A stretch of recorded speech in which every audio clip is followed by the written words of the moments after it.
정 실장입니다. 어떤 범죄를 저지르고 실형을 선고받았을 때 법정 구속이 되는 경우가 있고 또 풀려나는 경우가 있습니다. 이 둘의 차이점 알아보도록 하겠습니다.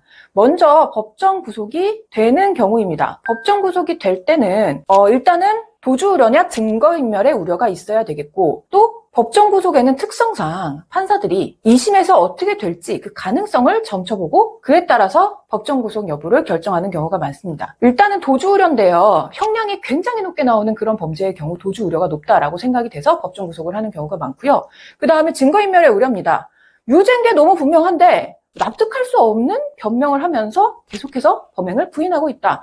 이런 경우에는 얘가 나가면 증거인멸하겠구나 이렇게 판단될 수가 있겠죠. 그리고 세 번째로는 도저히 얘가 2심까지 가도 집행유예는 어려울 거다. 어떻게 해도 실형 나올 수밖에 없다. 이런 상황이라면 법정 구속 가능성이 높아지는 거죠. 그렇다면 법정 구속이 안 되는 경우, 이거는 어떤 판단이 들어간 거냐? 반대겠죠. 일단 무죄 가능성이 있는 경우에도 나갈 수 있도록, 나가서 방어권을 충분히 행사할 수 있도록 배려해주는 경우가 있습니다. 판사가 자기가 유죄를 내리면서도 이거 좀 애매한데? 라고 생각을 하게 된다면 한번 다퉈보라 라고 법정 구속을 하지 않는 거죠.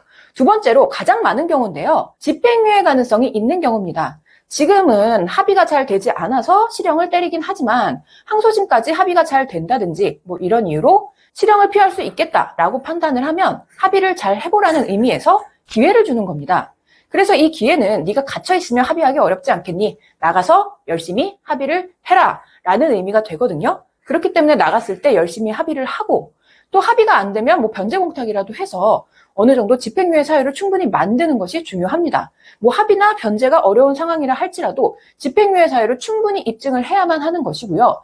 만약에 2심에서도 집행유예를 못 받는다라고 하면 그때는 법정 구속을 피하기가 거의 어렵습니다. 물론 요즘에는 무슨 정치인들이 2심 실형까지 받고도 풀려나는 경우가 있기는 한데요. 그게 흔한 경우는 아니고 일반인의 경우에는 2심에서 실형 선고받으면 보통은 법정 구속된다. 이렇게 생각을 하셔야 되거든요. 그렇기 때문에 1심에서 만약에 풀려났다라고 한다면 반드시 변호사 선임해서 집행유예 사유 충분히 준비를 하셔서 2심에서는 집행유예를 받을 수 있도록 해야 됩니다.